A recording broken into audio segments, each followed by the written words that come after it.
Good morning. Hey, um, Friday we talked about things we didn't like. I could And have gone a weekend talking about stuff I don't like. I see, I know that. I know that about you. And then I got an email. Not an email, I got a comment from JB Conway over at Pure Okie. And she goes, it was a good live or podcast, and maybe you need to talk about things that you love so you're not leaving people with the negative feeling. So I said, well, you know what? That's a good idea. So today, Monday, President's Day. Hopefully you got the day off. If you didn't, I'm sorry. Um, but we're going to talk about things we love about life.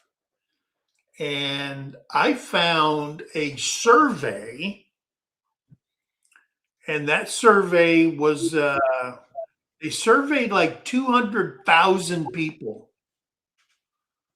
And I'm going to tell you the results of those surveys about what people love about life, or what they love about what's in their life, or they wish they had. People love life both for monumental achievements, uh, just simple things, everyday joys, including meaningful relationships, personal growth, comfort, uh, and when you look at it, those top things that people love evolve around spending time with their family, their friends, traveling, enjoying great food, and experiencing small pleasures. Like small pleasures, I enjoy it, like clean bed sheets. Okay. Or maybe you're one of those people that just need a hug every once in a while, and that gets you going. So I know in the YouTube world, there's a whole lot of hugging going on. I think there might be a country song or something like that. But I'm going to tell you something, and I can honestly tell you that one of the best huggers in all of YouTube is Lisa, aka Nana, over at 9 Acre Family Farms. I'm going to tell you something. When she gets a hold of you, I'm going to tell you something. That's like a warm bed. She just engulfs you, and she puts feelings behind that hug.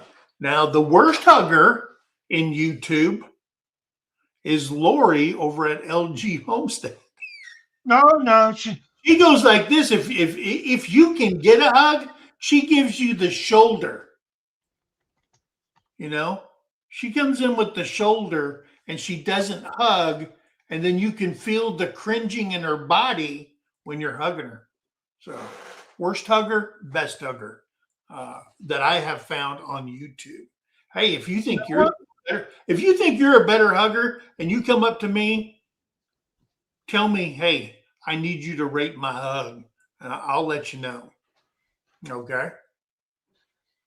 I do not. I used to love getting bear hugs Yeah. with a woman, but Yeah. now I can't do it. Why is that? My back. If I get a hug that's a bear hug from a woman, my back screams at me. Well, you're a big guy like I am. Yeah.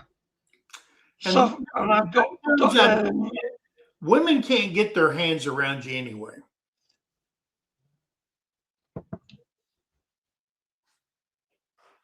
Now, if you find a woman big enough to put her arms around you and touch in the back and squeeze on you,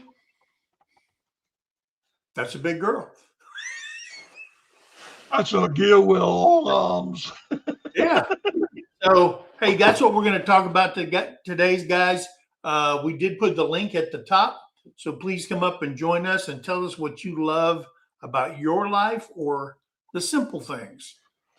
We'd really love to hear from you. You know, a lot of people have a lot of things that they love to do. And I'm no exception to it.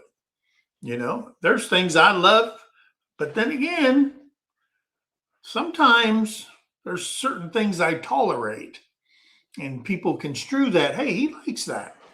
All right. So By I'm the married. way, people, I'm he only married. tolerates me. I'm married. I'm fully trained. Okay. In the relationship. And I have been told that by Terry, she goes, you are a good husband. And that right there, those little simple things in life that, you know, oh, he knows, she knows I love her. But I don't think there has been a day since Terry and I have been married or dating that I haven't told her that I love her. I'm short with T. Hang on. This is good. I'm short with T-Rex arms, so I jump upon a stool for hugs. There you go, Debbie. There you go. But yeah, tell us what you like, what you don't like. So let's say hello to all these good people, Paul. And there's Debbie Druff. Let's start that off with her, aka T-Rex. See, now you got a name. Hey, there's T-Rex.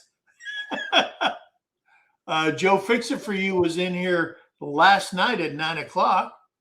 We'll see if And Tinkerbell's in here. And there's Sir Paul Honeyman.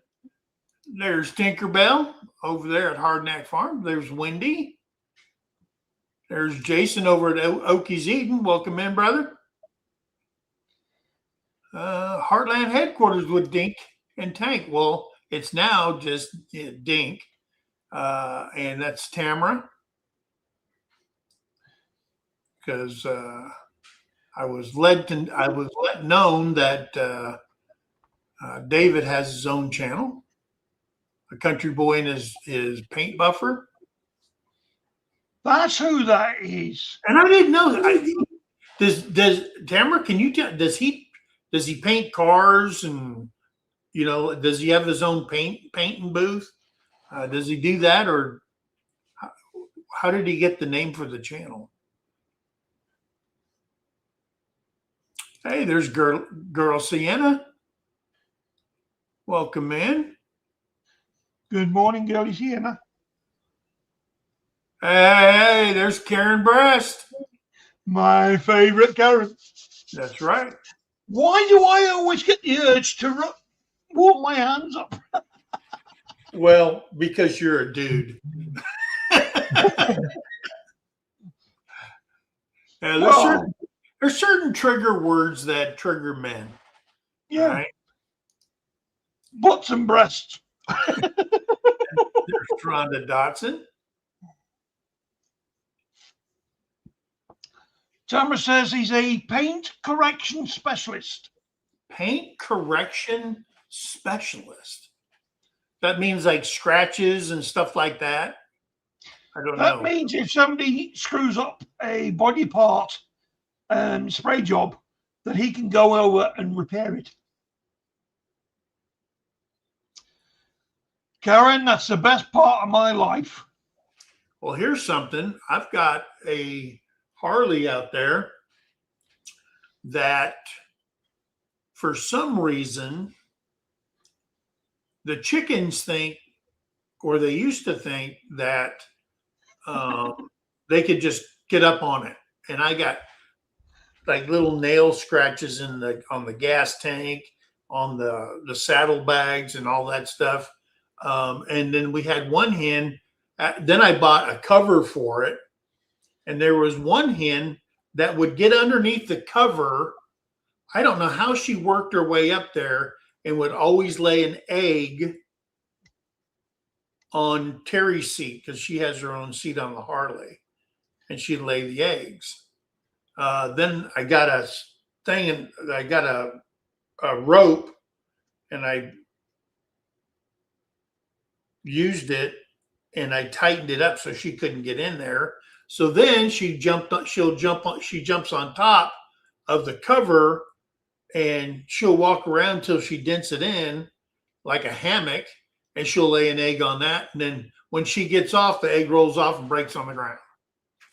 Tamara says, get bird poop off any paint immediately. It blisters the paint.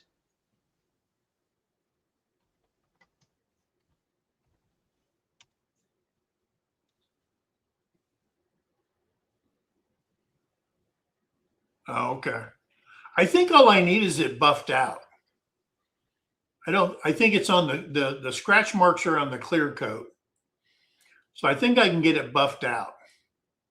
That's all my ass needs. Paul, those aren't scratches. Those are stretch marks. No, they're not. Hey, No, Penny, they're how not. you doing? They're blackheads.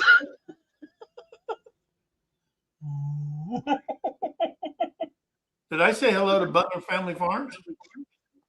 Not till now. All right. There's Jerry and Susan.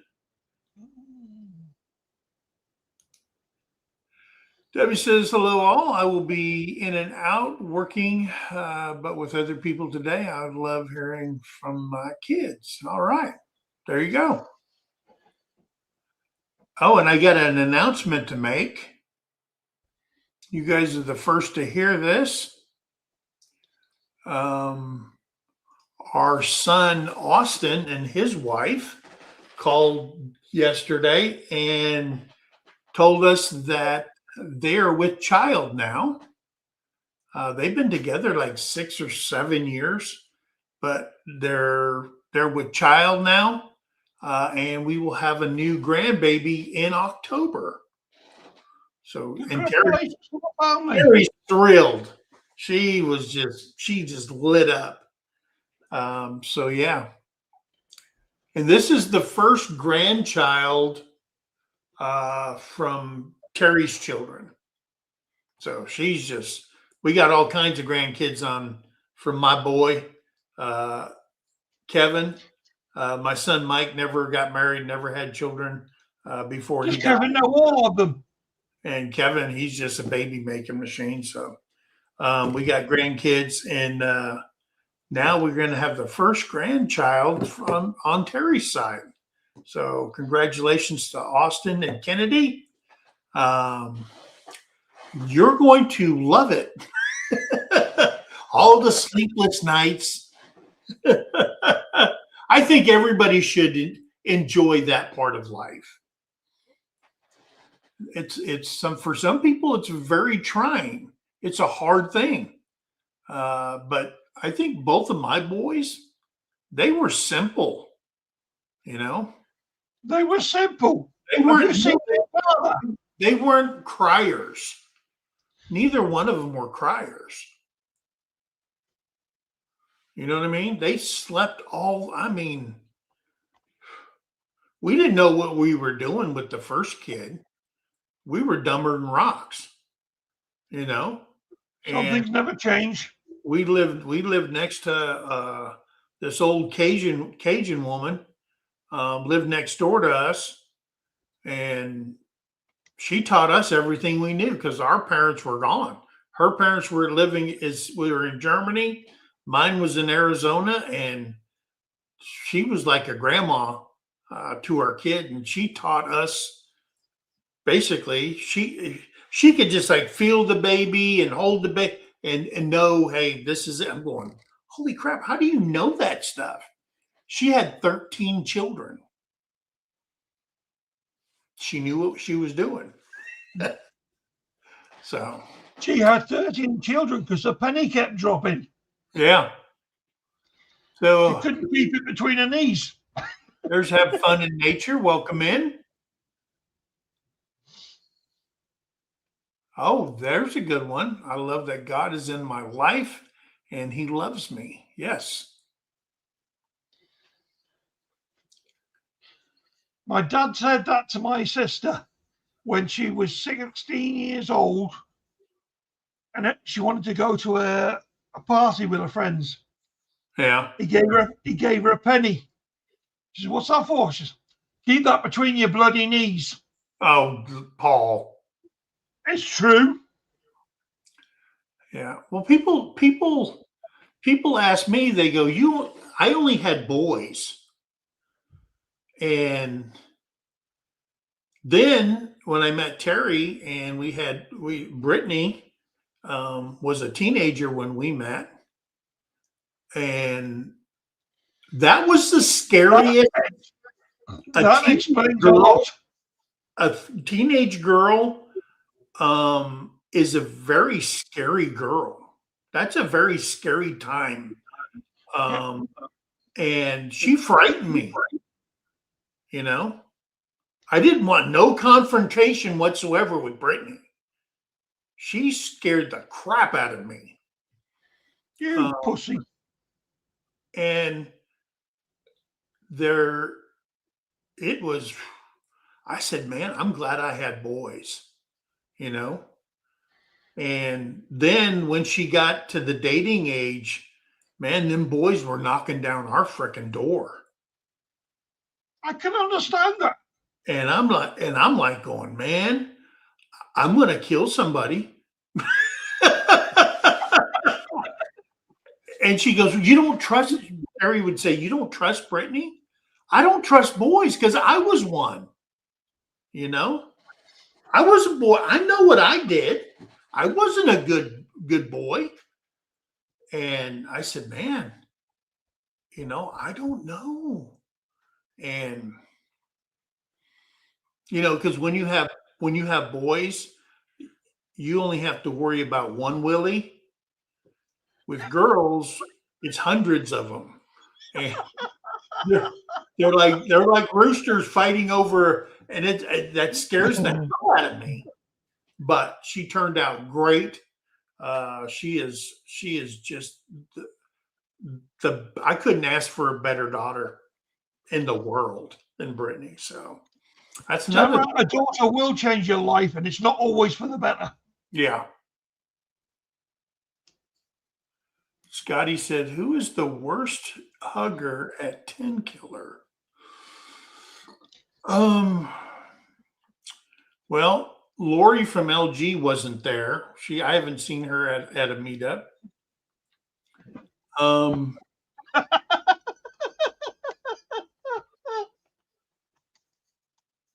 I know who reminds me of Lori when she hugs is Christine at Gillum Farms. When I go to hug Christine, she goes like this and gives me the shoulder and the head duck. Yeah, I said, what's up with that? So maybe she only likes one man hugging her. That could be true. But hugs are free. Yeah. Tamara says she's a shoulder hugger too. Yeah. And Tinkerbell's got problems today. What's that? She says, keep me in the prayers. Wildfires are supposed to be approaching me. Oh. That's not nose hairs, you cheeky bastard. And there's Jody. All right. Guess how I know Jody comes up? There's Plywood. Welcome in, brother. Gifted 5 empty Homestead memberships. Oh, Jody, thank you. You do not have to do that, but we thank you and appreciate you for supporting our channel. And guys, Jody is a sponsor for the Mid-America YouTube Meetup. So is Paul Honeyman, and so is Deborah Spiker. So I want to thank all you guys for helping us out financially with Mid America. Let's see. Yeah, I don't know why they made this so small now. You got to sit there and concentrate. There's the Bud Files. Hang on, let me get down here. We got Jody's here. There's Jody, and she doesn't have no oxygen on. No, actually, if you guys can all pray for me, my asthma is really bad, and I really don't want to go back to the hospital. Yeah. So, Oh I yeah. just, We pray for you every day. yeah, I appreciate it because it's been tough.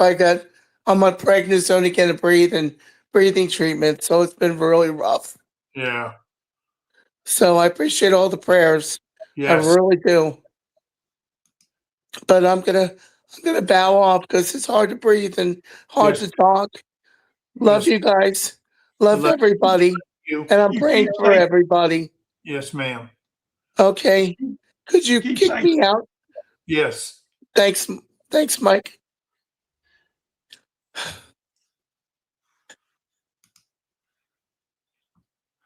All right. So everybody, please pray for Jody. She is such a wonderful person, such a great heart. I'm almost at the bottom, Paul. I think. I'm saying nothing. I'll just let you get on with it like normal. There's Rice Lewis reminding everybody to hit that thumbs up. Appreciate that. Got 21 people in here. And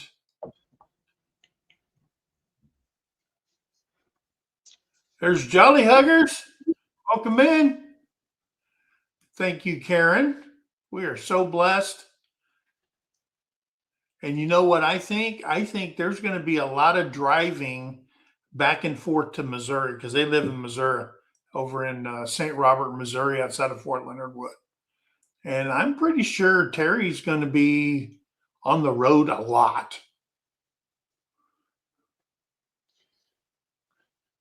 when that new grandbaby gets here. She is so excited. Let's see.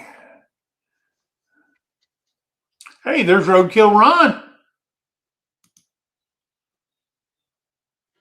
Have you said hello to Tiffany yet? Because I haven't heard you.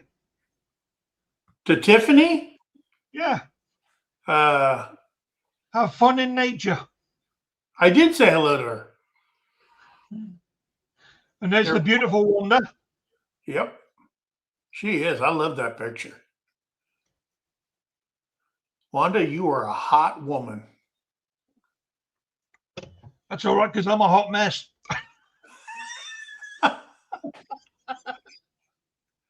Yeah. I'll second that. Thanks, you bastard. Um,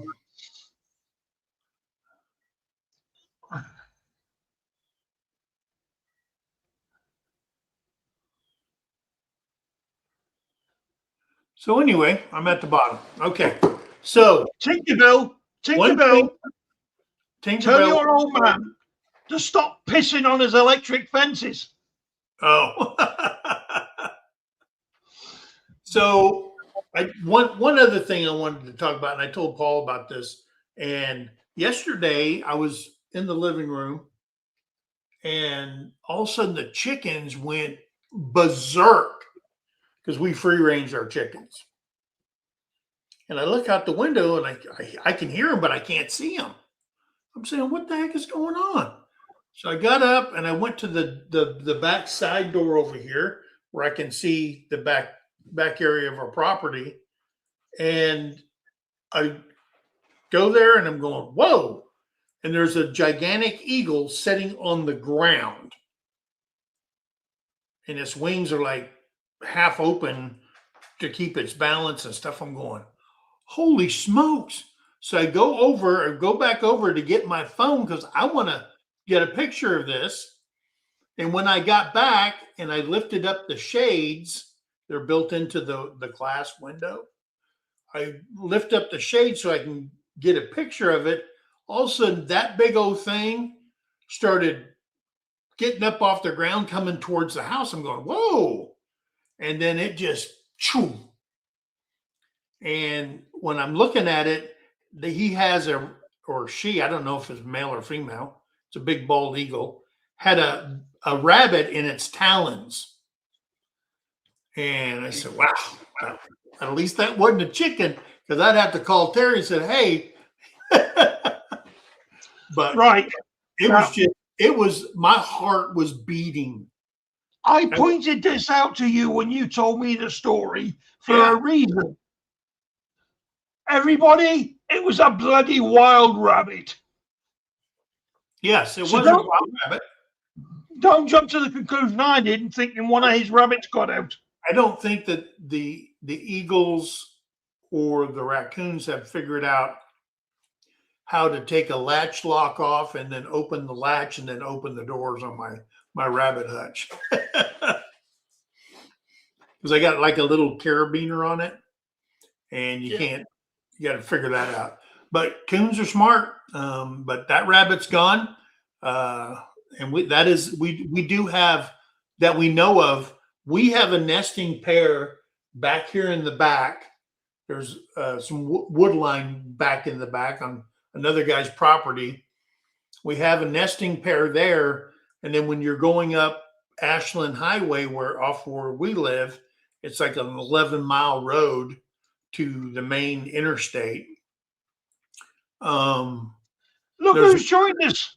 There's another pair of eagles that are nesting over there. So I'm sure there's more, but that's the only two we've seen. Terry's encountered one coming down the road on the last turn, coming towards our house, and the eagle was sitting right on the road,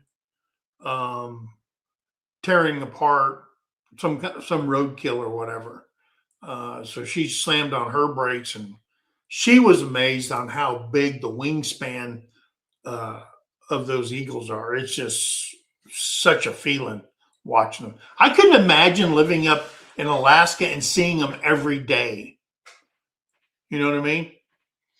Hey, there she is. That's the one I was trying to get. Yeah. So there's Puroki, and she's the reason why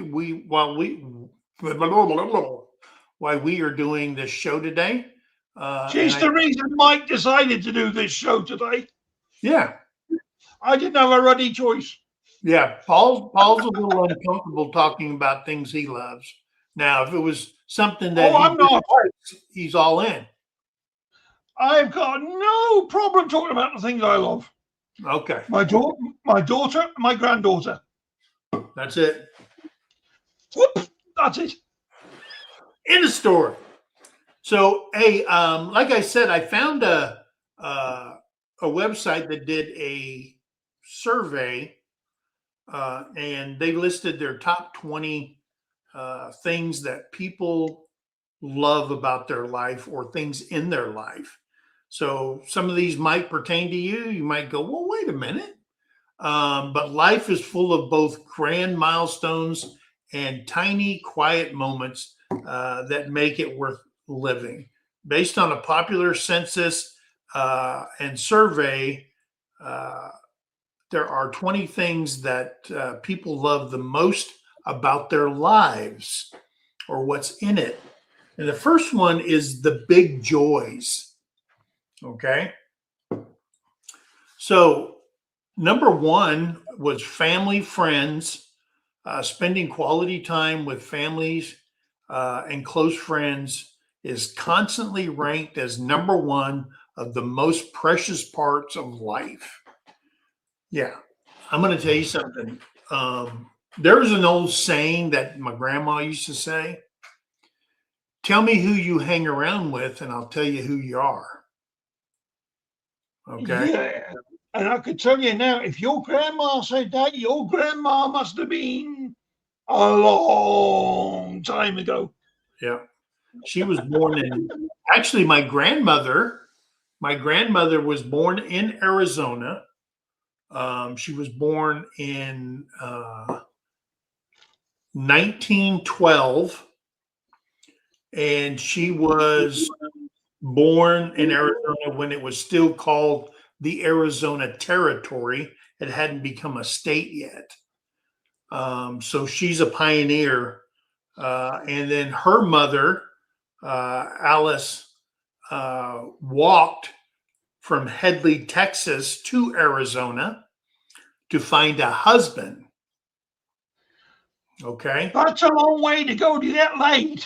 Well, she came from Headley, Texas, because her parents left on a wagon train from Independence, Missouri, headed west, and their ox died in a place called Headley, Texas, up in the Panhandle.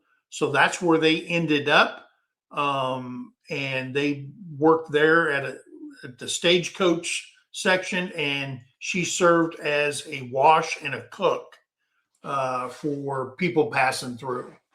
And right now, I don't know. I've been through Headley, Texas. All I seen was the one flashing yellow light at the four-way. Not a whole lot to talk about up there. So I could just imagine what it was like when they were there, you know. It was a red light. Yeah, coming out west. And then they had my great-grandmother, and when she became a teenager, apparently, because I've talked to her, I used to sit with her at the rest home when I was a kid, and she used to tell me stories. I'm just like about her walk and what she experienced, and the blisters and everything that she had to go through. Because she didn't have Nikes on her feet, you know, she didn't have comfortable walking shoes. And she walked all that way from Headley, Texas to Arizona, to Mesa, because there was news that there were husbands working at the new mines in Miami Globe area of Arizona. And so they sent her with a bunch of other girls on a wagon train. They had to walk. And that's how our family got to Arizona. So brave women, I'm going to tell you something, and men, but brave women to go there all on your own, blind. And back then, you know, if you were past a teenager, you were an old maid. Because I think she got married at 15, and she basically was back then relatively up in age, and she lived to be 93. So, yeah, it was she lived a good life. But anyway, that being said, that's one of the things that I love, is that I got to meet a pioneer, my great grandmother, and then my grandmother, who was born in Arizona when it was a territory. So, and then, you know, friends form a big part of our life, whether it's YouTube friends, whether it's friends that around where you live, that you're still friends with people from high school or college and stuff like that. They're a big part of our lives. So I can see where it's number one on the list. Number two, love and connection is second on the list. The feeling of being loved, understood, and belonging to a community provides deep emotional fulfillment. Paul, do you belong to a community? I'm in it.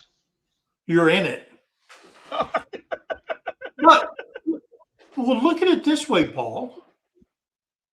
What would you be doing if you didn't have the YouTube community, you know, friends and family type feeling around you? I mean, YouTube's a big part of your life. I mean, you stay connected with a lot of people. Oh, yeah.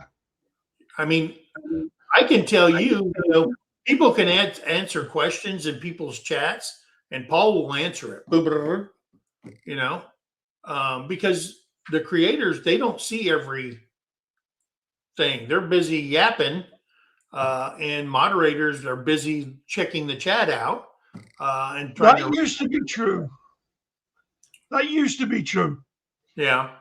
When people started doing second and third channels,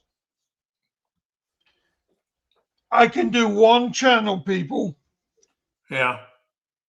I mean, I was moderating at one time, I was moderating for 52 channels. Oh, wow. And when they started doing 2 and 3 channels, chat channels and things like that, nah, I've already invested enough time in this. Yeah. So I stick to the original channels and I tell them, sorry, I can only do your normal channel. Yeah. Sunday is my catch up day. Right. And when I say catch up, I spend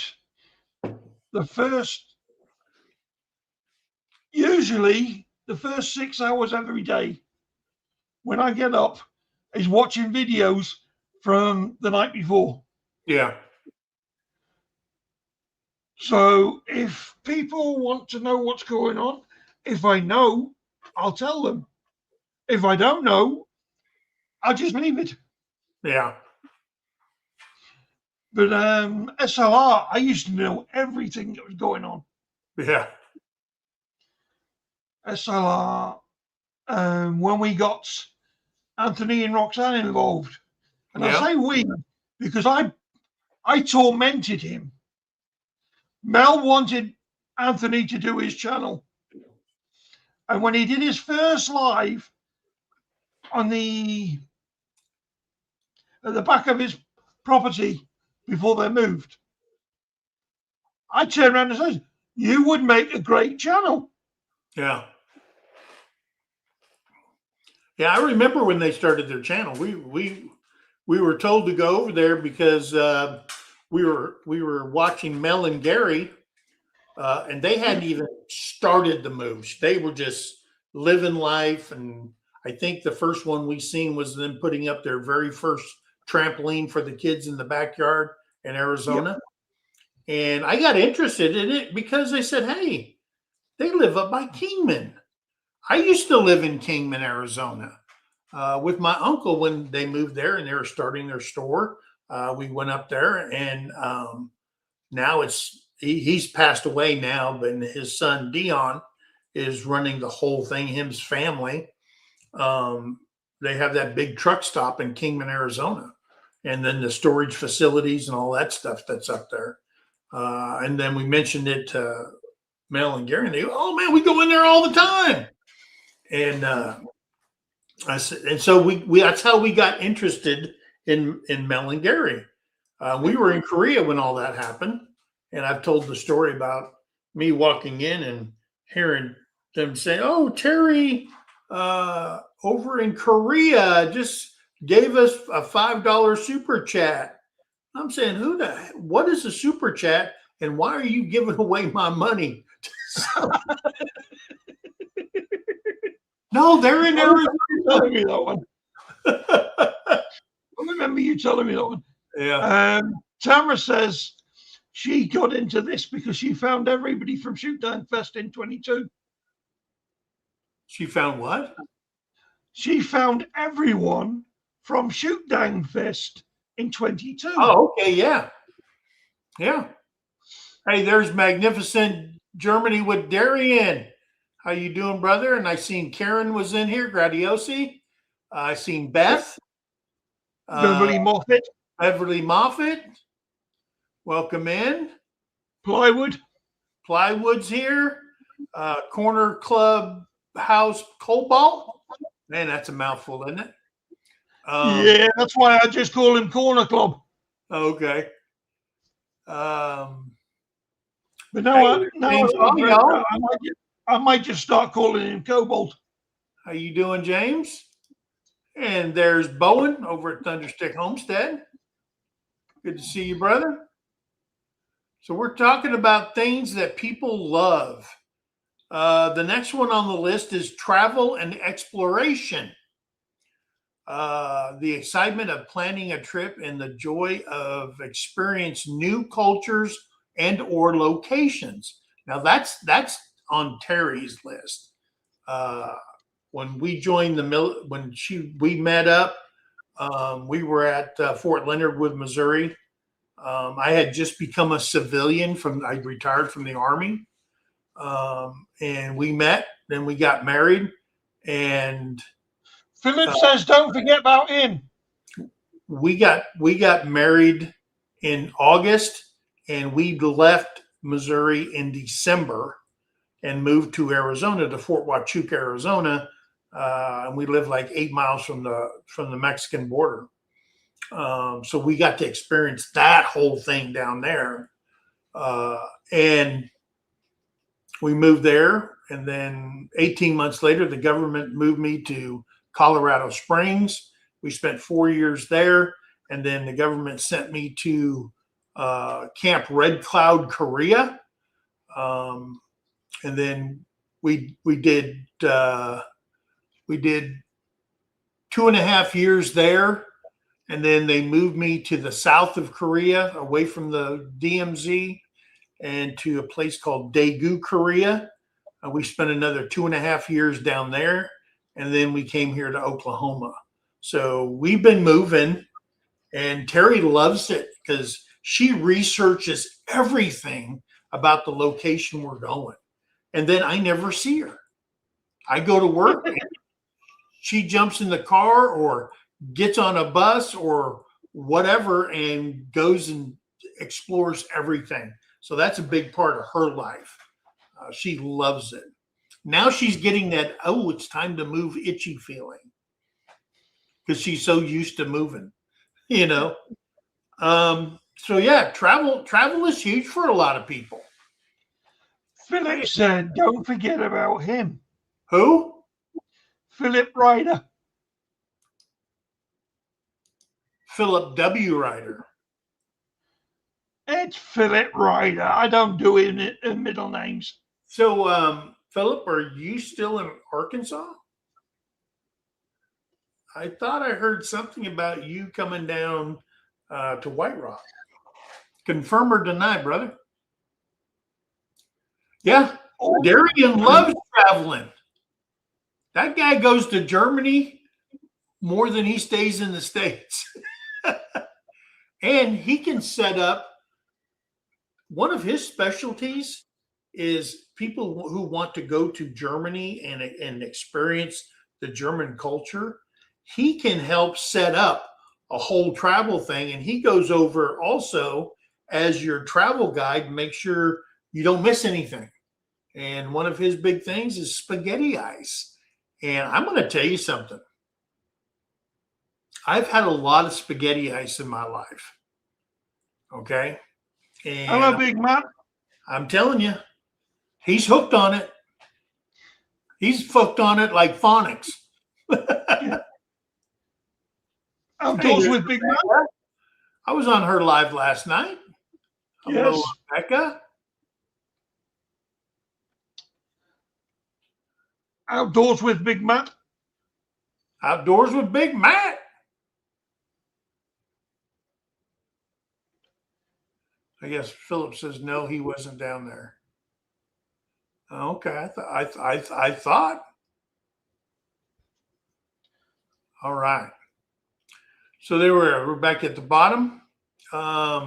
So the next one is personal growth, the satisfaction of learning something new, achieving a difficult goal, or realizing how much you have grown as a person. A lot of people on YouTube, especially in the homesteading community, can attest to the personal growth, number one, of your channel. Number two, your homestead. A lot of people put everything they got into their homestead, either building a home, building barns, fencing property, plowing, raising cattle, raising animals, and then getting to their goal of self-sustaining lifestyle. So it's a lot of work, guys, and these guys put in a lot of work. But then you have to realize something. When are you done with YouTube? I mean, everybody says stuff like, we film stuff for our grandkids, for posterity, all this kind of stuff. But then what happens when hey, I reached my goal. What else can I film? Do I show the same thing every day, going out and feeding the chickens, feeding the rabbits, feeding the quail, loving on the cats? I mean, some people can keep watching it. Some people say, "Hey, that's the same old stuff every day." So when are you done with YouTube? When have you reached that goal where you can say, "You know what? YouTube did its job. We're self-sustaining." And we were at that point, you know, Right. we were at that point. And so then I said, "Hey," then I got Jason and me involved in Sergeant Stock TV, right? Yeah, I've got two questions for you. sure. One's from my favorite Karen, Yeah, who wants to know what is spaghetti ice, yeah. and Spaghetti ice. Go ahead. the other one is from Big Matt. He wants to know how's the chicken that got attacked by the coyote doing. What is the chicken? The what? How is the chicken that got attacked by the coyote? Oh, no, she's fine. She's back with the flock. She doesn't limp no more. I mean, she's got her feathers are growing back. We had her So in she got- isolation for a while. For actually, I think like 2.5 weeks. And Terry was in there loving on her every single day. She was actually massaging her leg and stuff like that. And she healed up perfectly fine, and she's back with the flock. So She she's got doing the good. flock out of there. Yeah. And then Spaghetti Ice. Spaghetti Ice, they have little parlors, ice cream parlors in Germany, and they have a machine where the hardened ice cream comes through. It has an attachment that they put on there. It kind of looks like, a meat grinder, how it comes out those little holes on the end, when you're making burger and stuff like that. And so the ice cream comes through the machine. They have like a sundae bowl, like you'd go to Dairy Queen and get a sundae. It comes in like that, and they hit the button, and it comes out, and it looks like spaghetti. And they'll go like this, like it looks like you got a pile of spaghetti. You can get it's usually vanilla, and then they put like raspberry or strawberry fill or whatever on top, the syrups and stuff, and actual fruit on there. And you can have sprinkles on it like anything, but they call that spaghetti ice. And I think Darian actually knows the guy. He did a video where he actually met the guy or his family that invented spaghetti ice over there. So go check out Darian's page on all his channel. I think he has two. He has a magnificent Germany with Darian, and I think he has a scripture channel also. I can't remember the name of it. Darian, if you could put that in the chat so people can check out that for us. Yeah, and there's Outdoor with Big Man.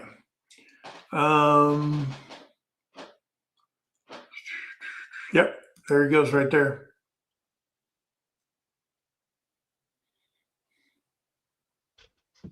Yep, there you go. Answered it. Right. Yeah, but I lived in Germany for 16 years, and I don't regret 1 minute of it. I regret the divorce, but that's about it. But if I didn't, I would have never met Terry. Yep, A Moment in the Word. That is his Bible channel, A Moment in the Word. So if you want to check him out, I try to join him. I know I miss a lot, but I have joined him not on his channel, but listen to what he's got to say. I do that one. I do 9 Acres Family Farms. I do Creekside Maples. I listen. A lot of times I may not comment, but at least I'm listening and supporting. And I need it. Okay. Lord knows I need it. So the next one after personal growth at number 5 was passion and purpose. Committing to passion wholeheartedly or finding work that aligns with your values. A lot of people work their whole lives and they absolutely agonize at going to work, especially like a long weekend like this one because it's President's Day. And if you had the day off, going back to work is just like, man. And when you have that feeling, that tells you that you're in the wrong job. But people just don't leave them. It's a scary thing not to have a job. But I was always told, never quit your job until you have a job. Yeah. And I tell my boys that. I tell everybody, I said, dude, don't just quit your job. It's okay to look for a job. Okay. Then give your 2-week notice. You tell your employer, say, hey, can I give them my 2-week notice? And they'll say, well, why do you want to leave your job? And be honest. What you're offering excites me. And that's what I want to hear when I was an employer. I wanted to hear, hey, I always asked them, why do you want to leave your job? And I've said the same thing. They say, hey, why do you want to move to Oklahoma when you're at the top of the food chain over here? And I tell them, I've done everything I can do. You know, I'm into my big thing when I was working for the government. They'd call me a fixer. And being a fixer, when I was in Missouri, I went to a director's course and I met all these people, and you build a network. And I was an outdoor recreation specialist, and at the time, and basically a GS-11. And I took a program that had so much potential and I built it up, you know, to be a positive income earner for the installation. And I briefed all that stuff when I was at this conference, a 4-week conference. And all of a sudden I was back at work and I got a call from a great friend of mine, Ray Santiago, who's now retired. He said, hey, how'd you like to come to Arizona? And I'm going, wow. And at that time, my mom was having health problems. And I was on the phone and, you know, Missouri to Arizona, and you're not there. And I said, man, that would be great because it fit into my family plan because I really wanted to be closer to my mom when she was going through all this liver failure and all that. So I took the job. So they recruited me to come there. They said, our program is busted. And in 18 months, I took it from a busted program to a thriving program. And then again, I got called up there from a guy that was at that conference 18 months later, said, you want to move to Colorado and fix our program, because it was a losing program. They were losing money hand over fist. So I did that. And then it just kept going. Then I got called, hey, can you come to Korea? And it just goes on and on and on. So, but be honest. If you're not happy, your whole family's not happy. Okay. So that's one. The other one is simple daily pleasures. A good night's sleep, sinking into a cozy bed with fresh sheets is a universal favorite, and that comes in at number 6. Yeah. The feeling, when your bed sheets need to be changed, they just don't feel the same. And then you put fresh linen on your bed. Oh man, that's just a great feeling. You know, when your sheets start smelling like you, it's time to change. It's time to change. Oh man. Let's see. Yeah. Do you know what I find so funny about all that? What's that? Tara says, so you're a fixer, Mike, and yet you can't do basic DIY.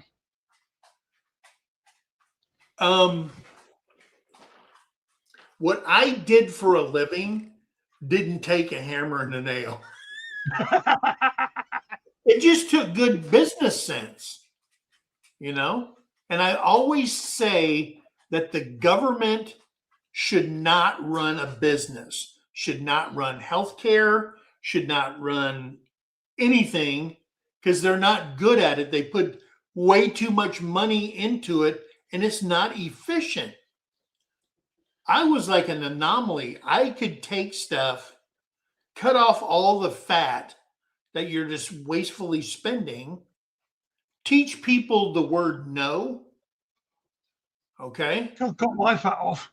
Try new things. Okay. But that's what I did. I was a business major, and my big thing was fixing a business. So that didn't take a hammer down. And you're right. I'm not good at it. That's why people watch when I build stuff, or that I built stuff in the past, and it's more comedy than it is building, because I don't know what the hell I'm doing.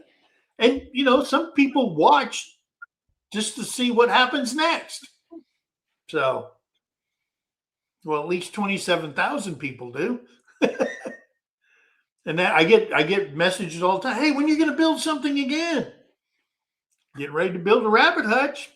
See how that thing goes. Because I'm going to build a 3-cage rabbit hutch just for my breeders.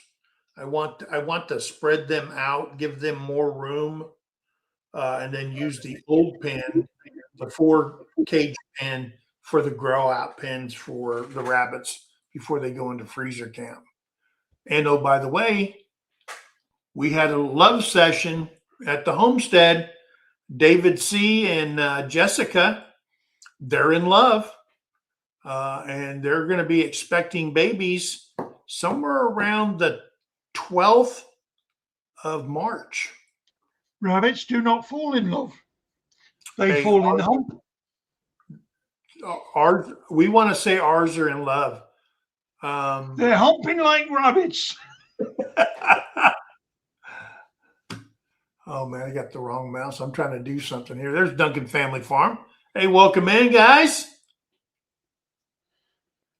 If you're playing with the wrong mouse, Terry's left something behind. Yeah. Let's move on so we get this out there. Laughter, that specific type of laughing so hard you cry, or sharing inside jokes with friends. Some people, if you've never been to a comedy club, and women are the best. Of course they are. I've seen women laugh so hard they peed themselves. Yeah. And some people, when I was a entertainment director in Korea, I used to tour with comedy shows and stuff like that. And I always enjoyed the very first one, always. But then when you hear the same material, 5 times, 5 different nights while they're on tour in Korea to the major bases. But I do love a good comedy show. Not really into the filthy jokes. I like I like them. I like the ones on YouTube, the marital, or on Facebook, the marital advices. You know, like and then um, what did he say? The guy said something about, and then God created woman, and he seen that it was good, and he said he'll put good women on all corners of the earth, and And then God he made it made round. it round. So then he made the earth round. Yeah. You know, I like jokes like that and stuff. You know, but not. I don't get into the filthy jokes telling and stuff like that. Do I Some of need the a, filthy ones are the do I best need a ones. real carpenter? Well, you know, I haven't built something that really required a carpenter. I basically try to figure it out. I look on the internet for like plans. There's plans for everything. And then It's all right getting plans, but you can't bloody copy them. I have learned the necessity of a good level.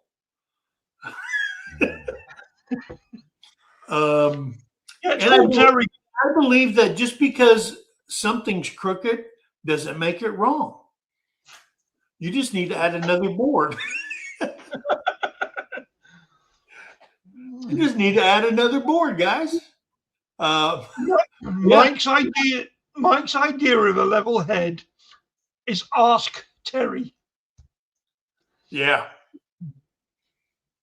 Well, and then when I get Brittany over here, Brittany is a very analytical thinker.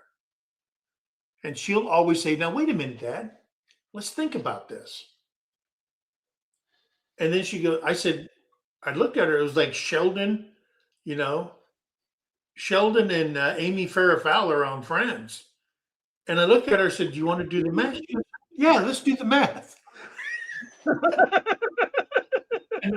We never get nothing done fast when Brittany and I work together. She goes, well, hang on, Dad. Let's talk about this. Because it has to be right. And she's the one that keeps me on track. And that's what I love about her. Hey, good food is next up on the list. Whether it's a home cooked meal, your favorite snack, or sharing a great dinner with others, that came in at number 8 on the list. I don't put, I don't know, maybe I'm different, but You haven't figured that out yet?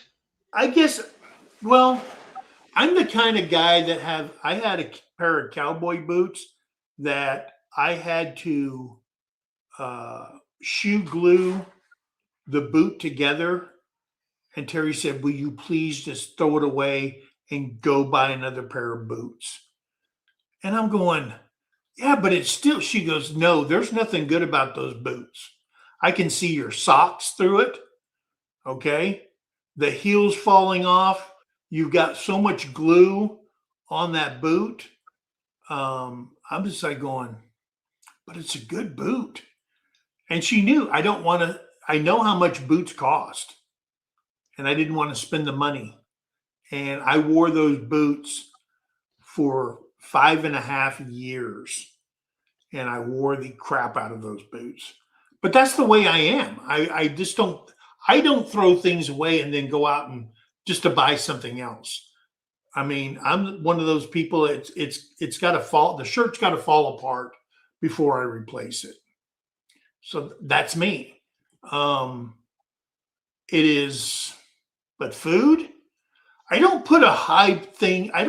Me personally, I don't put a high value on spending a lot of money for food.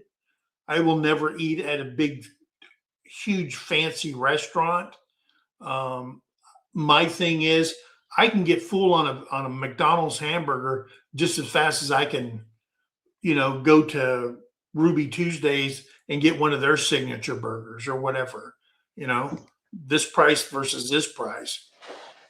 Terry, on the other hand, is not like me. Terry goes for quality over quantity. Bullshit. No, it's If true. I'm going out, if I'm no, I'm saying that thinking is bullshit. Not you. I'm saying if you want a quality meal, do it at home. Yeah. If you want to go out for a meal, you go somewhere where there's actually bloody food on the table. Yeah. I do not agree with all this bloody fancy short rations. Well, I mean, there's some people that can afford it. I mean, I'm not saying I can't afford it. I just don't put a value on going to I'm a not talking about if you can afford it. Look, going I'm to a fancy steakhouse and spending $80 on a steak versus going to the Texas Roadhouse and getting a steak, in a meal for $32. I don't, that doesn't work for me, Yeah. So I it's like spent 140. we went to a place called Jeju Island. It is like the Korean Hawaii, and it's just a tourist destination. It's an island off of Korea, and we went there, and we were walking around, and food wasn't that expensive. And then all of a sudden, we got to this thing, and it said giant crab, and it put the price on in won, which is the Korean currency. And we went in there, and they had these crabs. I'm going to tell you something. If I held it out like this, my arms aren't long enough. It was huge. And it was a 4-person meal. It cost us for 4 people $100 to eat. So $25 a person. And they took the crab. You go and pick your crab you want. They steam it. They do all that stuff to it. And then they bring it to your table. Already cracked and demeated. And there was 9 pounds of crab on this gigantic plate. And it was just like you just grab a chunk, dip it in butter, and eat it. No work included. And then they had these stacks. And I didn't know all this stuff came with it. They had these bamboo stack trays, and you'd take them off and you set them down, and one would be like bread, and another one would be steamed vegetables, and another one would be rice, and the other, all this. I'm just going, oh my gosh. We sat there and ate for almost 2 hours. And everybody goes, man, I can't eat no more. And I'm looking on the plate, and there's still like 3 pieces of crab. And I'm talking a log of it. And I said, man, I can't do it. Dip it in butter. I said, hey, heat this butter up. Gave me new butter, and I just started eating. I'm just like, I am like drunk. Drunk on crab. And I can't do crab. oh, I love it. Don't get me into an all-you-can-eat crab buffet. They're going to kick my butt out. Same with me in an all-you-can-eat steak buffet. Yeah. Surf and turf. I love surf and turf. So do I, but I prefer prawns. Oh, yeah. I like those.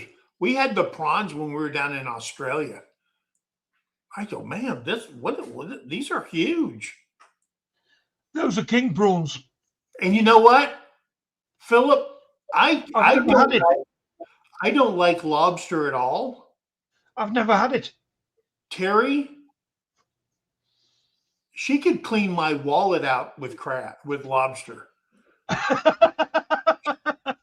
She goes nutso on that stuff. Let's see. The next one on the list is sunlight and nature. feeling the warmth of sunshine on your skin, beach days, or walking through autumn leaves. Absolutely, people love that. And that comes in at I used to. number 10. Number 10. I guess I don't get that, because for all the years I was in the military, you know, going out in nature was work, you know, pounding pickets, putting up barbed wire, digging foxholes, you know, taking a bath out of a coffee can with a rag. You know, people go, "Oh, we're going camping." I said, "Man, count me out. I'm done." And so we bought a travel trailer. I said, "Now we'll go glamping, but we ain't going camping. I'll go glamping though." Yeah, So- I can't go camping anymore. I get stuck on Number the floor. 11. Coming in at number 11 is music. Listening to a song that connects to a precious memory, or discovering a new track that's perfectly matched to your mood, comes in at number 11. I don't know. There are songs that I will come on and automatically it just gravitates to you. You know, there's like R&B music. I know when I growing up, Sly and the Family Stone, Earth,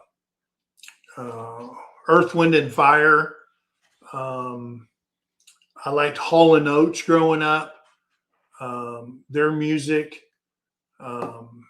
It's just certain songs bring back memories. And I go, man, I was over in such and such when I listened to that or whatever.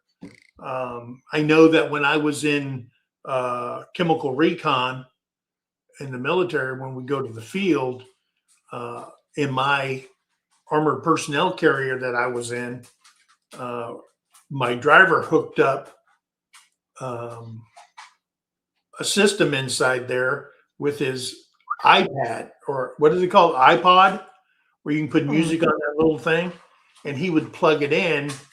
And every time we'd start a battle and we were rolling out and stuff, he would put War Pigs on from Ozzy Osbourne. They go something like, "Generals gathered in their masses," and we'd have it in our headphones as we're going. And when I hear that song, it just reminds me of that time I spent with my crew Loki. out there. Loki, you okay? I heard him throwing up. If you got a husky, they lick themselves like a cat, and then he gets his fur ball and he's got to throw it up every morning. Did you throw up for me, Loki? Hello, Freya. Loki's crazy. So's Freya. Hey, you be nice to your sister. Hey, go in there. Go in there now. Thank you. He didn't like her sniffing his butt. The next one is, and this is a century thing, morning coffee or tea. The ritual of a smell of fresh coffee to start the day gets you energized. Okay. I love that. I love coffee in the house smell every morning.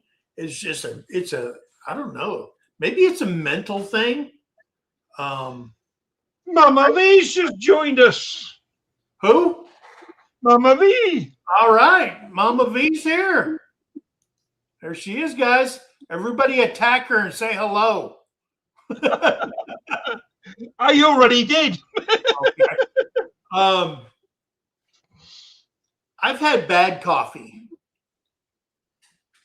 And if you don't know how the military makes coffee when you're out in the field, is they take a gigantic pot, and I'm going to tell you something, they're huge, and they put it on a Bunsen burner, and they heat that water up. They put, I don't know, I think it was like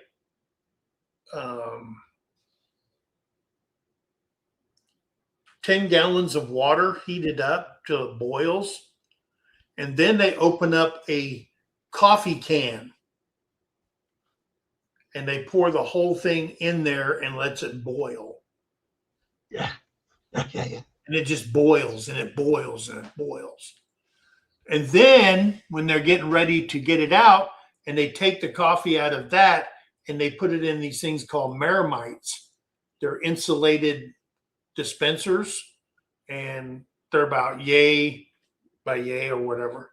And then it has a little thing there where you can pour coffee in a cup or in your canteen cup. Well, what they do is they take a ladle, right? A 4-cup ladle of ice cold water, and they dump it right in the middle. When they do that, all the grounds go to the bottom. And then they start dipping it out and pouring it in to the Marmites. When they start seeing the grinds come up, they put another thing of water on there, and they keep doing it until they get down and everything's done. Well, when you're in the field and you walk around and you're talking to people, you see little black flakes on their teeth and stuff like that. Yeah, they got the bottom of the coffee. And the coffee always tastes burnt. But that's the way they do it when you got to feed, 300 people, 400 people out in the field. And Cutie's just joined us. Who? Cutie, Lacey P. Summers. Oh, there she is. Yeah. I look at her picture. Look at that beautiful face, and she's got a cup of coffee. Yeah, I look at her picture, and all I want to do is sit behind her and give her a hug. I remember when we lived in Colorado, we lived on the side of Pikes Peak at 9,000 foot. And Terry would get her coffee and go out on the deck on the back. And she had a thing up there for the birds and stuff. And she had a beautiful view. And she would just sit there, and that was a peaceful moment for her. I just take mine to go and I get in the car and go to work. But yeah, we absolutely loved living in that cabin on the side of Pikes Peak. So the next one on the list, physical affection. All right. Like a freaking really good hug from Nana, okay? Or holding hands with somebody that you care about. It's that personal touch,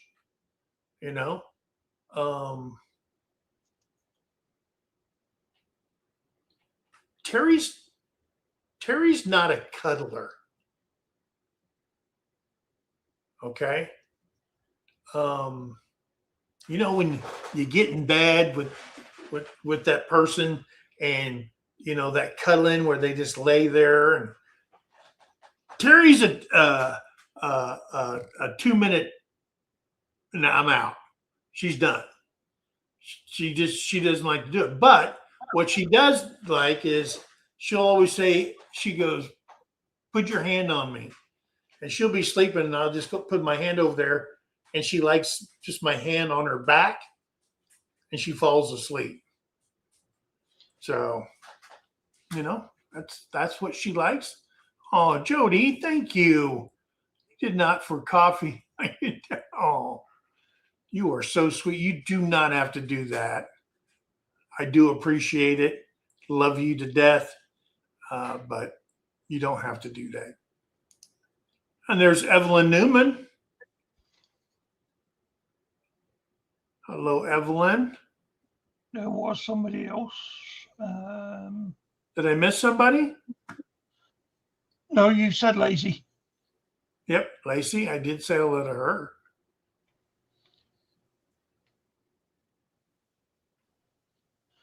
Oh, Wilson? Who's Wilson? Hello? I don't know who Wilson is, but we are coming to Mid-America. All right, I will put you down for that.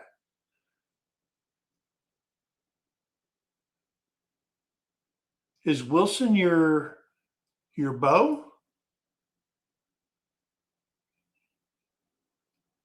I'm glad to hear you're coming to Mid-America.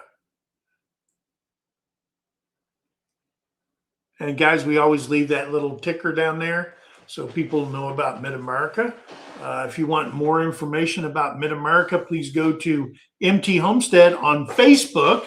Click the event link and all the information's there. The links to make reservations, hotels, restaurants, everything. And I did find out that time of year, the Airbnb prices automatically go up in May because they're a hot commodity and the price goes up. So camping at the campground, if you got an RV, a travel trailer, a pool behind, a pop-up, is going to be much cheaper than renting an Airbnb. I think it's like $80 for 3 nights. They're at the Mid-America. And if you're a tent camper and you find somebody that is putting an RV there, you can have a tent camper next to your RV. You can have one. Oh, Jody.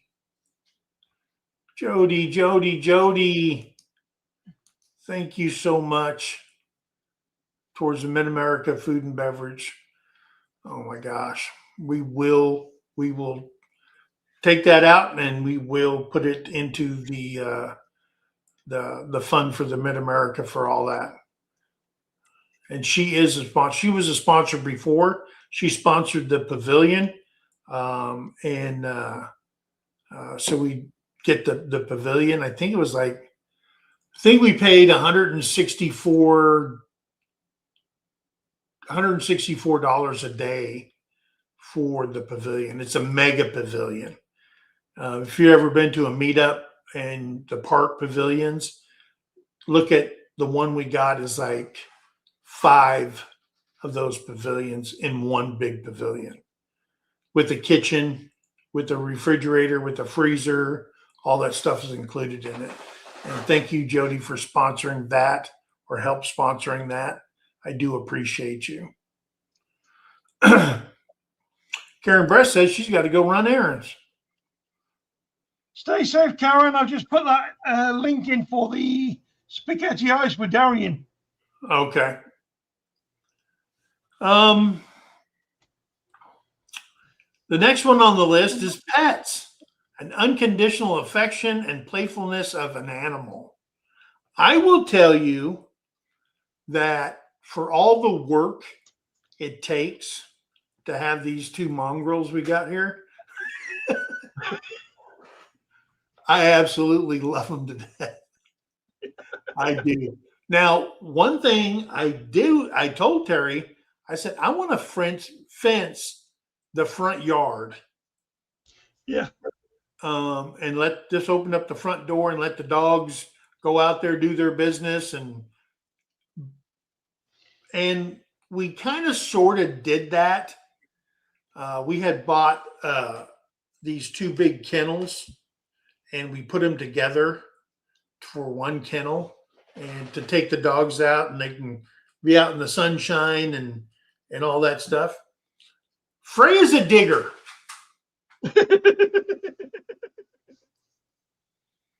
And I went out there and I said, whoa, Freya's missing.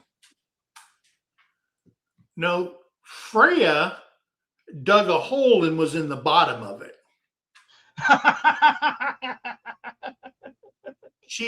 The ground here is, all the land here was cattle pasture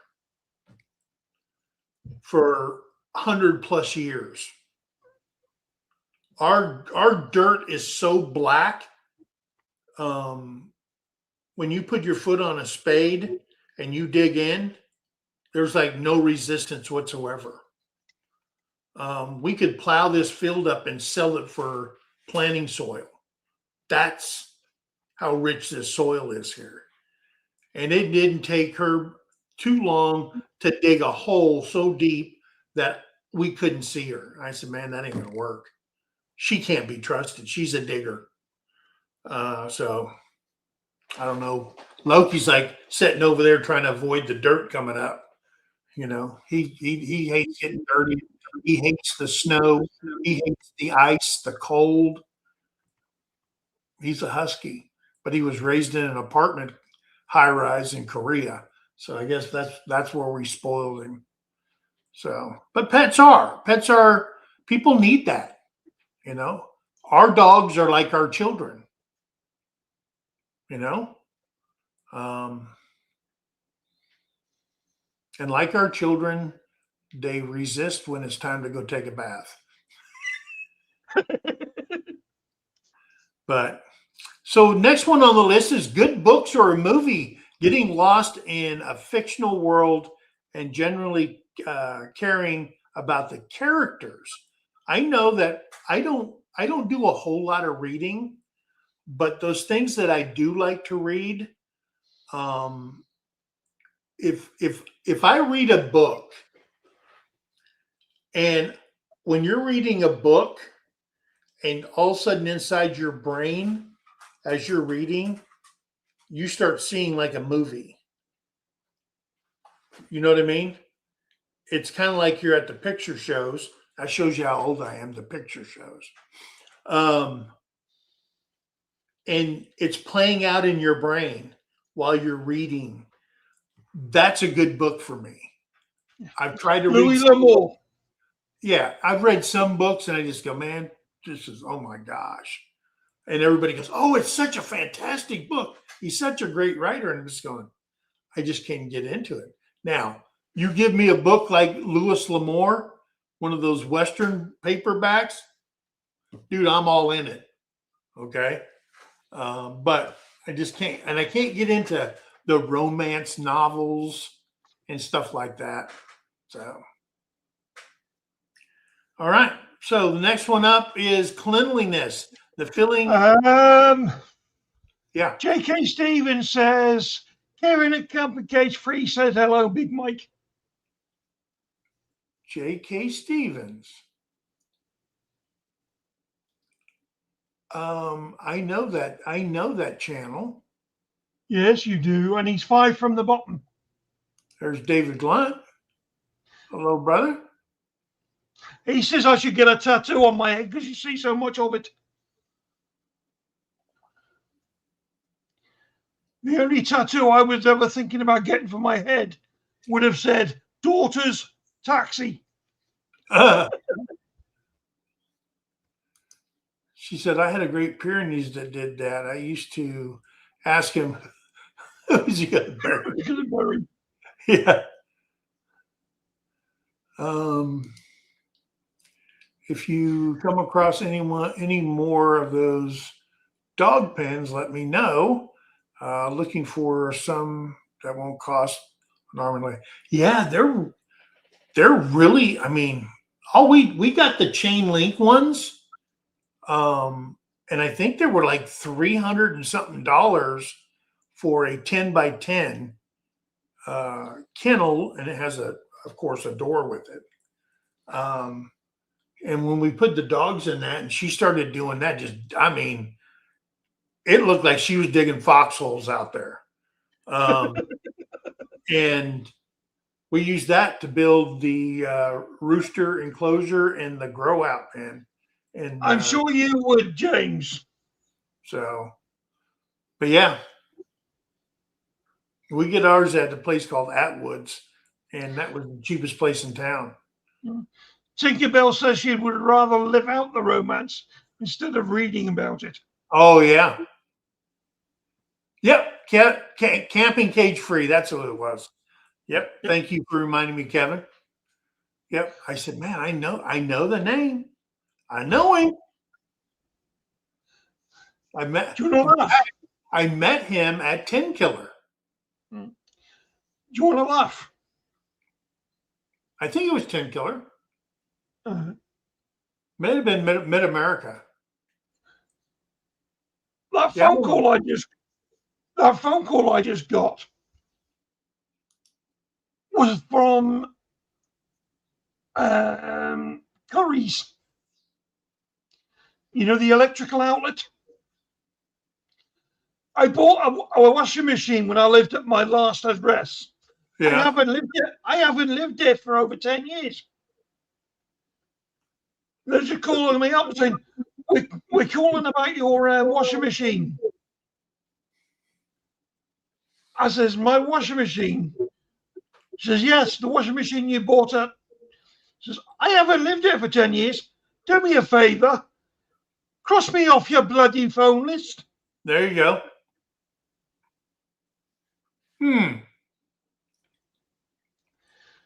So JKS, AKS, aka CCF. Hello, Kevin. The next one is freedom and independence, having the freedom to call the shots in your own life and spend your time as you choose. I don't think that really happens, because at some point, there's points in your life where other people control it. And if you're a very independent person like that, it's probably a struggle for you. You know what I mean, Paul? Oh, yeah. I know because- that one well too much. And you know, in most places, you can choose who your boss is, because you can just go find another job. When you're in the military, you don't get to choose your leaders; they're choosing for you. Working for the government, you don't get to choose who your bosses are, because they change all the time. But yeah, I don't know that I felt this much independence and freedom until I retired from work, period, at 63. You ain't free. No, I'm not free. I mean, I still, here's the sad part is you pay all your life on your home and you still don't own it. Yeah. Because of your property tax, your house insurance that you got to keep on it. All that stuff comes into play, and it's never paid off, because as long as you own property tax, it's not paid off. Now, I told everybody last week that I finally got my 100% disability from the VA. And so now I've been working on my request to Oklahoma County Assessor to make me exempt from property tax, because I'm at 100%, and that's the law in Oklahoma. If you're 100% permanently and totally disabled, you don't have to pay property tax in the state. You don't have to pay registration costs for your cars.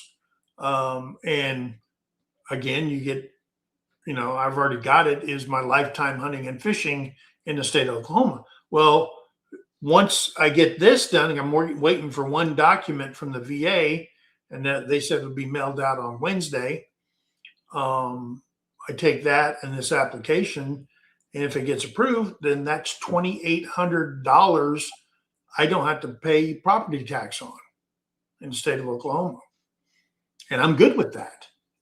Oh yeah, that'll fill the petrol tank a few times. Yeah, and I'm good with that.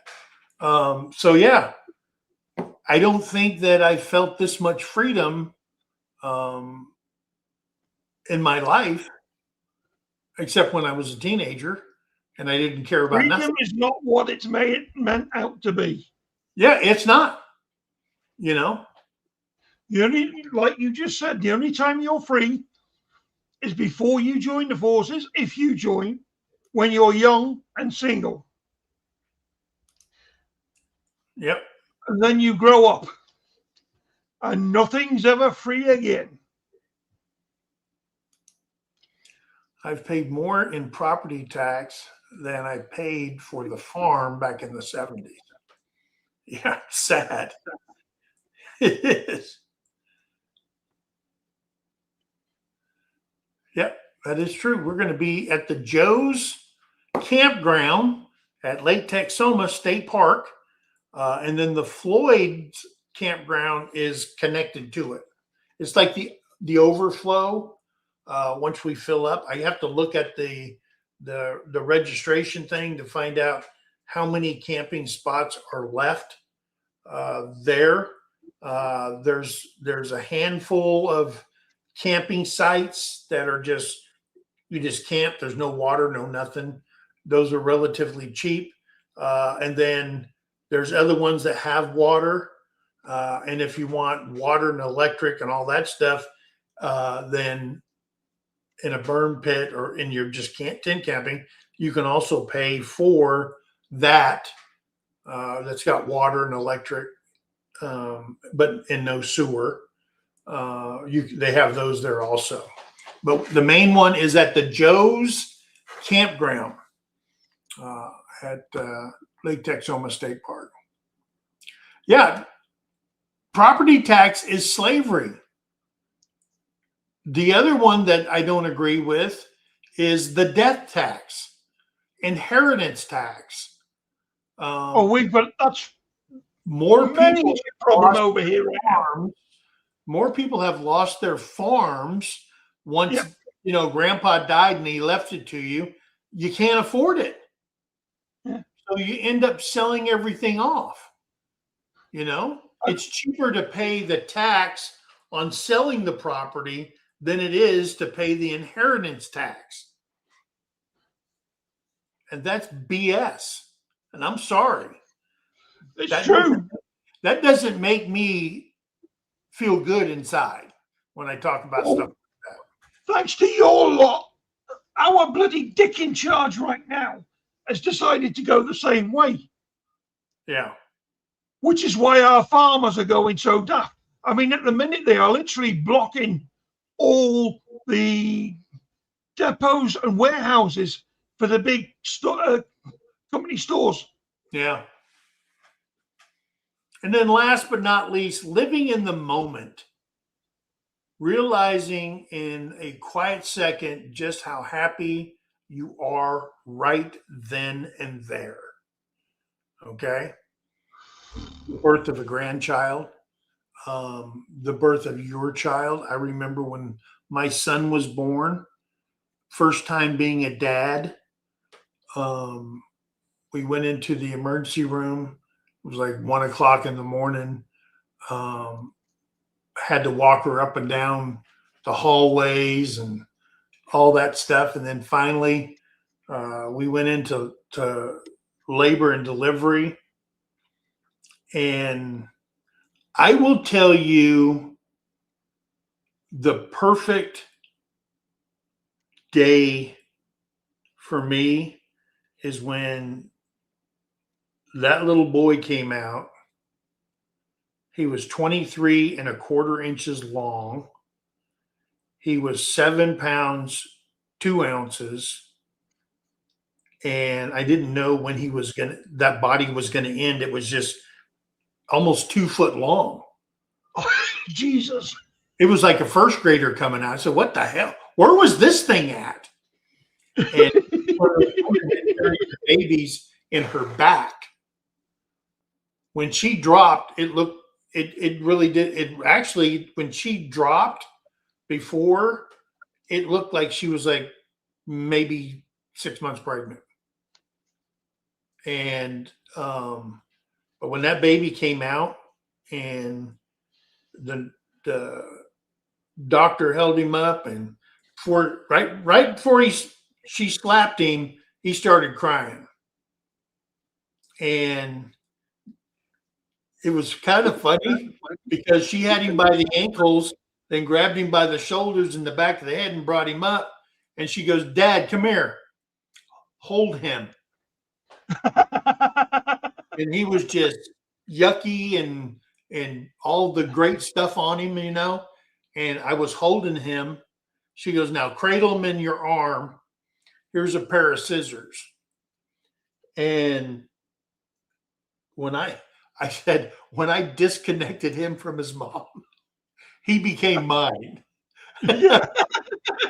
And I was holding him, and I don't know how I went from holding him to sitting on the ground, leaned up against a cabinet in the delivery room. I was in shock. I was in awe that this was mine. And ooh, that It's the same with feeling, my daughter. that feeling doesn't come nowhere close to anything that I've done or accomplished in my life.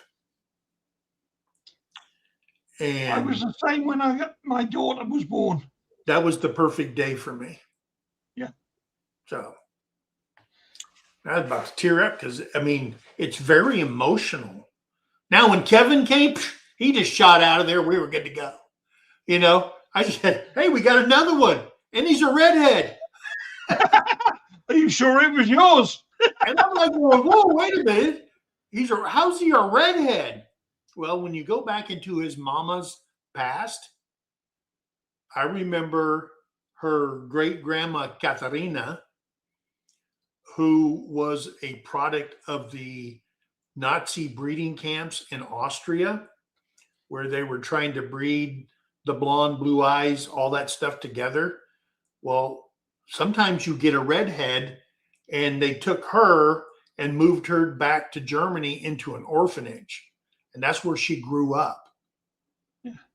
Yeah, she was kicked out. Well, guess what? When she had children, they were both brunettes, just like the father, right? Uh-huh. Then when her grandmother had children, because her grandmother she was like a brunette red. When she had children, she had one daughter, two sons. Her mother, Lisa Lotta, was like a mahogany brown haired gal, and so was the son. And then all of a sudden, a blonde, pure blonde, blue-eyed son was the third child. And then her mom, Lisa Lotta, had brunette head children, except for her son Harry, my brother-in-law Harry at the time, pure blonde, blue-eyed. And then Petra, that I married, pure blonde, blue eyes. And that came from the breeding camps. And that's where it popped out down the line. Well, because Kevin came out, it made sense that we had this orange-haired kid in the bloodline from her side. And that's that breeding camp going on. But they didn't just have white blonde hair. They had white hair. Yeah. Like copying paper white. Like albino. There's no pigmentation in their hair. Albino. And blue eyes, like pools of water. Mike. Kind of weird. Yeah. Did your postman or milkman have red head? No. No. Oh, but no doubt. I mean, when I was in the military, they DNA test my kids. Yeah. Right. And you can wish Evelyn Newman a happy birthday. Evelyn Newman's birthday's today. It is. Oh. She's a President's Day baby. But when she was born, it wasn't President's Day. We had Washington's birthday and we had Lincoln's birthday in the month of February. When I was a kid, and they say, hey, that's too many days off. Combined them.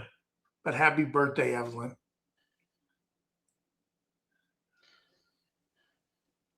I've met Evelyn. She's awesome. I got a little video.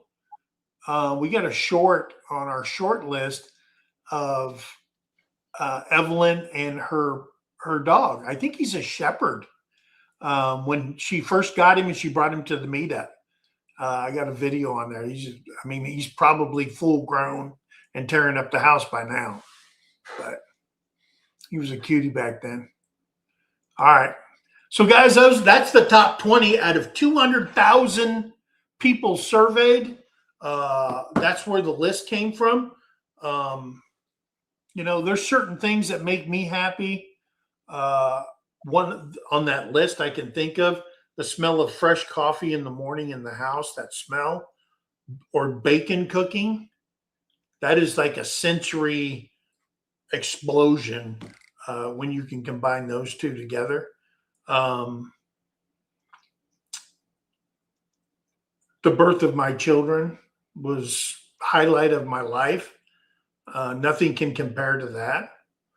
Now they pissed me off over the years. I'm not going to lie. They have tried my patience.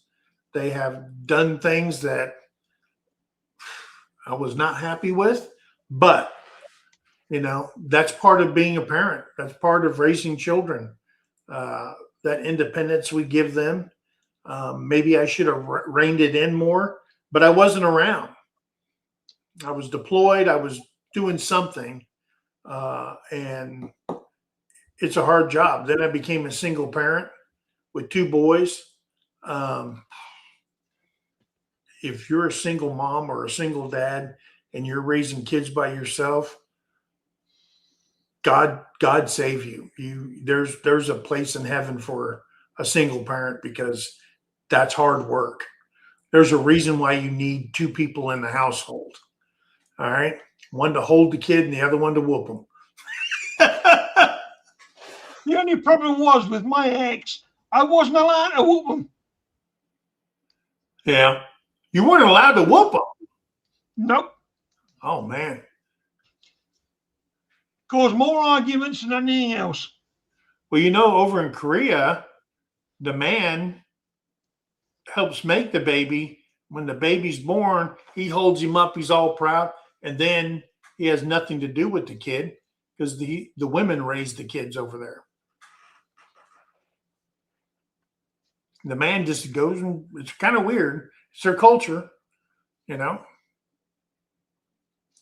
But in American culture, women tell the man what they're going to do. At least mine does. I'd be a happier man if I did. Okay. Yeah. I like that way.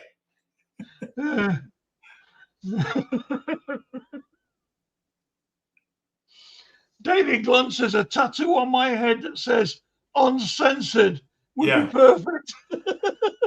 Well, and guys, that's why if you read the description, we tell everybody it's adult conversation.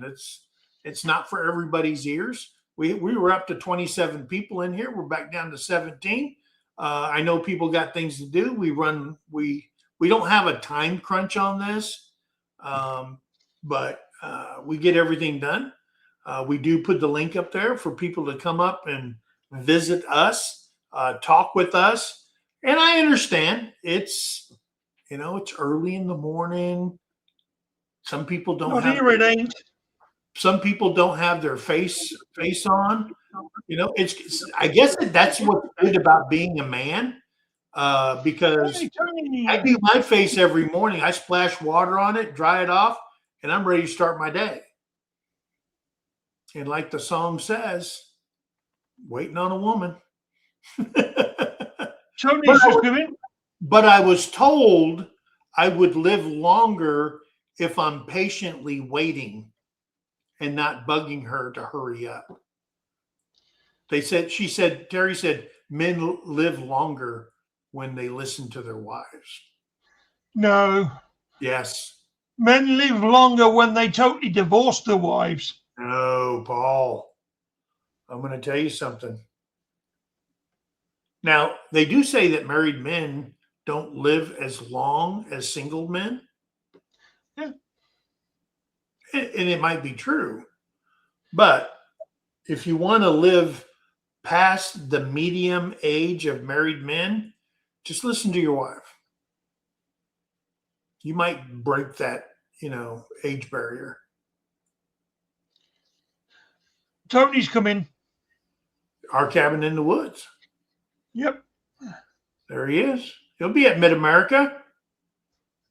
And now we know Mama V's going to be there. I don't know who's she bringing. I thought Wilson. I thought that was a volleyball for a second. Wilson. No, Wilson's the one from Tim the Toolman Taylor. The one that used to peek over the top of the fence. That's who she's dating? It's a nickname that she gave him.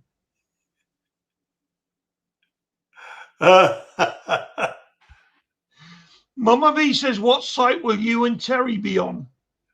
We are on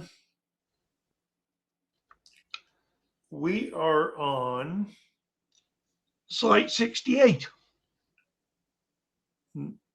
not for Mid-America. I thought you were on 68 next to Jesse and Lisa. In fact, we're next to Jesse and Lisa at 10 Killer and at Lake Texoma. We're next to each other, and I think it was we're on 621. 621 Mid-America. at Mid-America. We're at 621, and I think White Rock is at 610. I think they're at 610. But I'd have to go on there and look. I can't remember. And then we're at 58 over at It's 58. I thought it was 68. no, we're at 58 over at 10 Killer. Yeah, we're at 58. Right in front of the pavilion. So, but yeah, that's where we're at. Our campground, and then I think Tony and Angie are sitting right there. I think the one they got was closest to the pavilion. I can't remember what it was. I want to say 609 or something. I'm like at that. 26. There's a lot of campgrounds on Lake Texoma.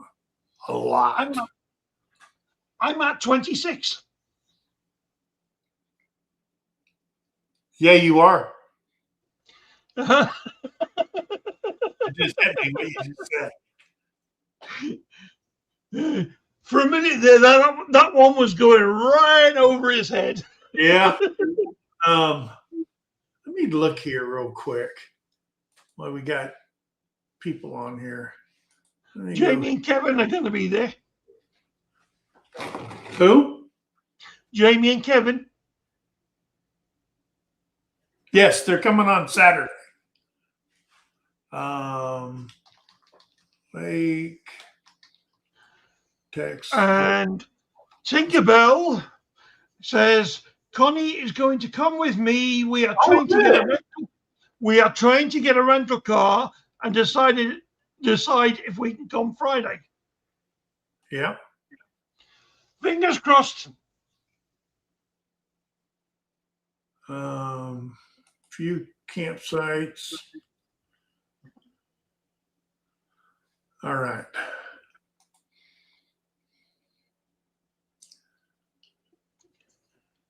There it is right there. This is the Joe's.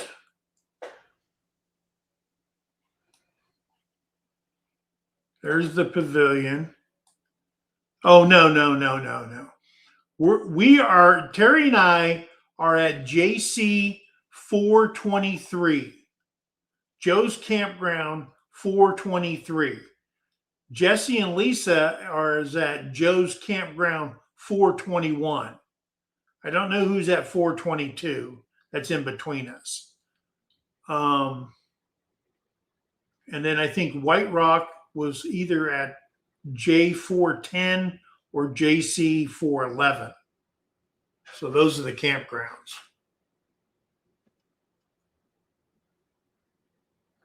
And you'll know it because it has a humongous pavilion in front of it.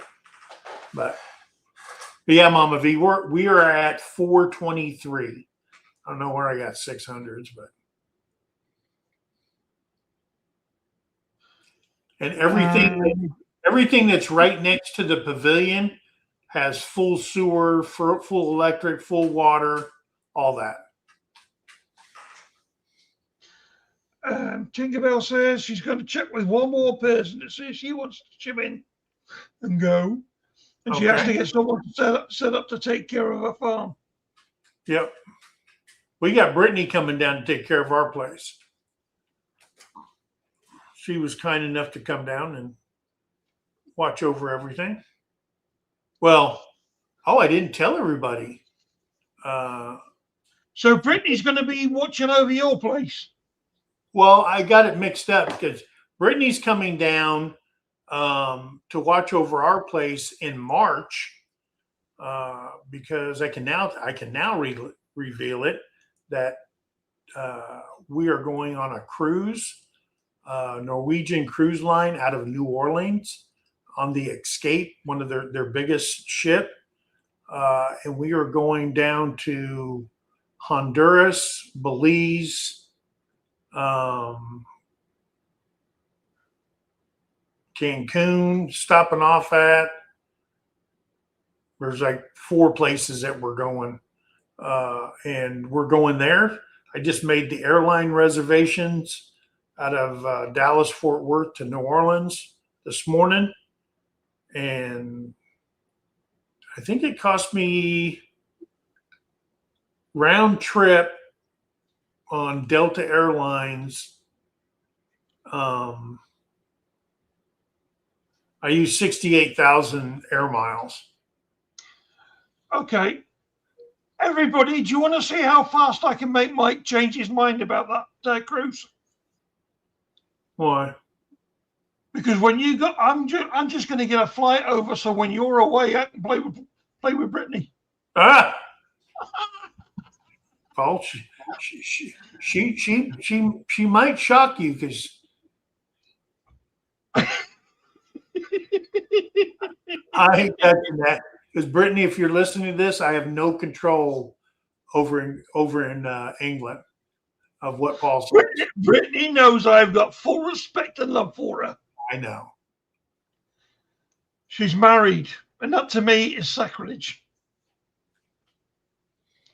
I may not have been able to keep my own wives, but I will never come between a man and his. That's right. We were looking at Kingston.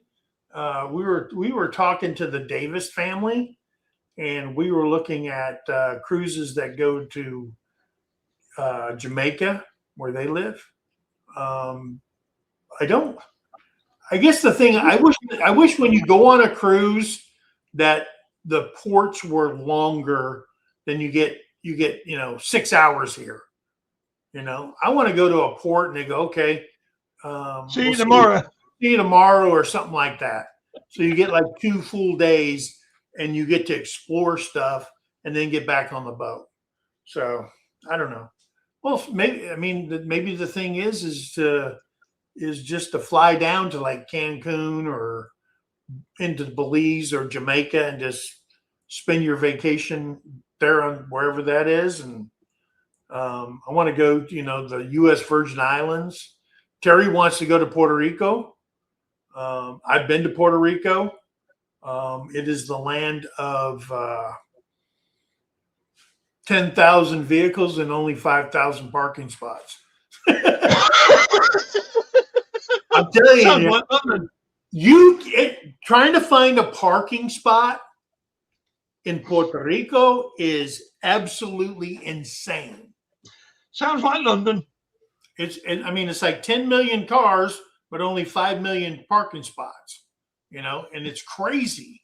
And that's why a lot of people take the public transport, the buses and stuff like that, or they carpool to work and stuff. Because I had to go do a military mission at Fort Buchanan, Puerto Rico, and I had to grade the National Guard on their tactical field operations and stuff like that. So that's why they sent me over there. But I got like 3 or 4 days to look around, and I spent all that drinking and having fun. Well, Tony says his next cruise, they're doing it in 2027.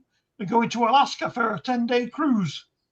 They stay longer at ports, and they're working right now with the lady. Oh, wow. Yeah, I missed the one to Alaska this time. I think a 10-day cruise would be awesome, especially if you get to stay in ports a little bit longer than normal. We'd love to go to Alaska. I mean, I'd love that Alaska one. I'm not too sure about the Caribbean. well, I mean, I don't have the body for Caribbean cruise, you know, but I mean, we don't. I don't really care, but it is, they got 2 slides on the ship we're going on, and I'm going down. They're going to say, all right, it looked like a big old whale coming down that tube and hitting that water might injure some children's. You better make sure they put a rope around your ankle before you start down it. That way they can pull you out when you get stuck. Yeah. But hey, I'm 65 years old and I'm happy. Yeah. I wouldn't. Anyway, guys, that is our show for today. Paul, thank you for coming in and as always giving us your honest take on stuff. I don't give a shit. I know.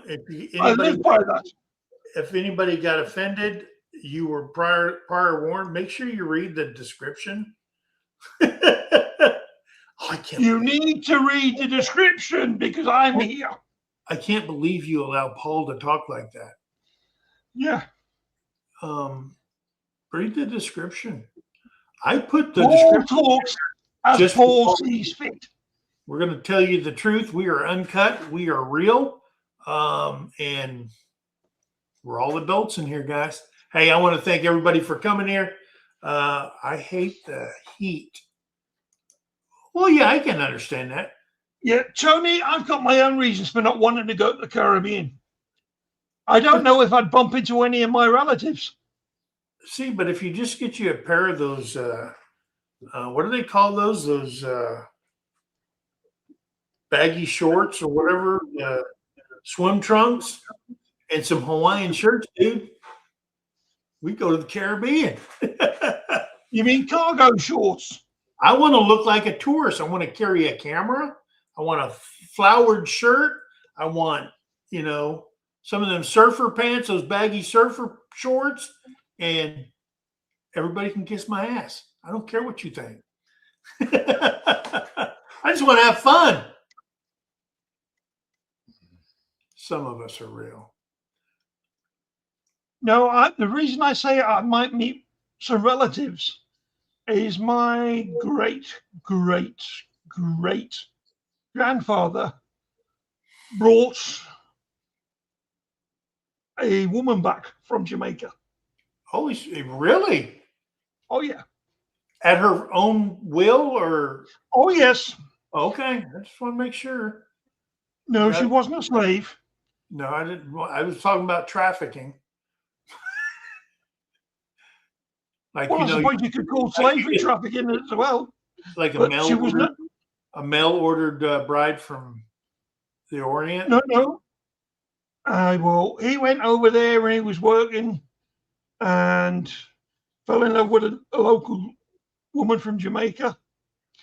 And then they came back to England. And that's why my mother never told anybody that if we have a black child, it's our genetics. Yeah. And my daughter came out and I thought she was black. Yeah. But within 6 months, she'd gone white. Yeah. Yeah. All right, guys. Hey, remember, be kind to one another. Help somebody in need. And always think of that. Guys, we love That's you. great news. God bless you. We'll see you on the next one. What's that? That's great news, Rebecca. Jamie, my brother is doing better. Ronald's on the mend. Yep. Oh, okay. I see that. Yep. Brother is on the mend. All right, guys.